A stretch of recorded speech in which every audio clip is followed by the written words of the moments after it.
हो होली में चोली के देहब कुल्हिया सोफारे हो। सगरी रंगवा के रंगवा से रंगबे छोड़ब नायक को अंग तोहारे हो। लहे लहे जाए खूबे कुछ ना बुझाई तोहे छटका ना तना तुढ़े ए भौजी तनी आवा ना पजरिया माहो का ना मिली ऐसन फे ए भौजी तनी आवा ना पजरिया छटका ना तना तुढ़े ए भौजी तनी आवा ना पजरिया।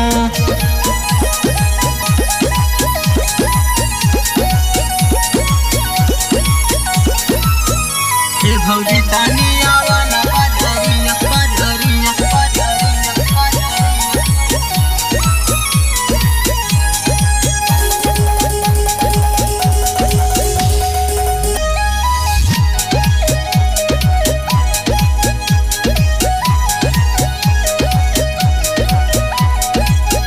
बाड़ू बड़ा गदराइल ऊपर नीचे ले गोटाइल आज हाथे में हमारा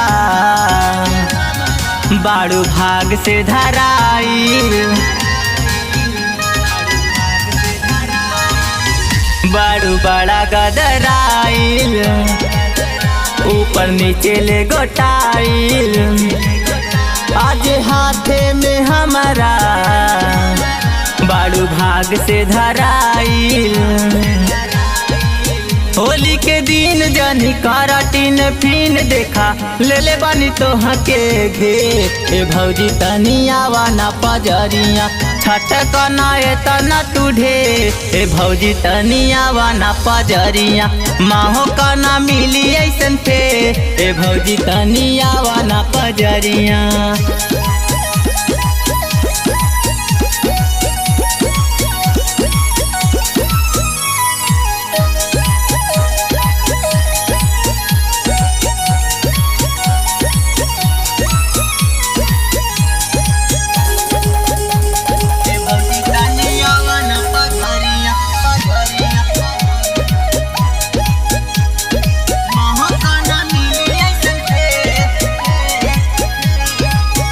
छूटे दिले सरकार बा मुड़े बिगड़ल हमारे बा आवा रंग डलवाला आज बढ़िया सुतारे बा।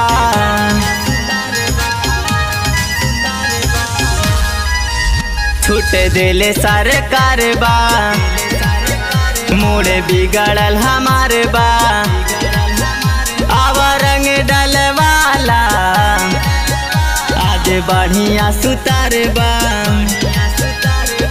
हई हम देवर का देखावेलू तेवर सुना करेलू काहे तू अबे ए भौजी तनी आवा ना बहरिया माहो का ना मिली ऐसन फे ए भौजी तनी आवा ना पजरिया छटका ना तना तुढ़े ए भौजी तनी आवा ना पजरिया।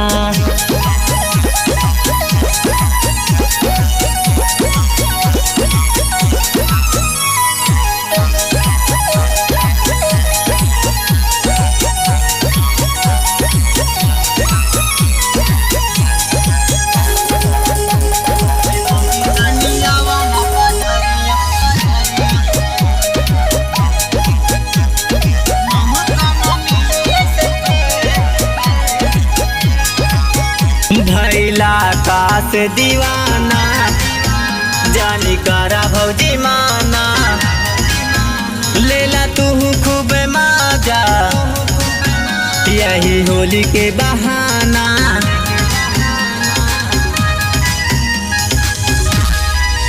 भैला का से दीवाना जानी करा भौजी माना लेला तू खूब मजा यही होली के बहाना।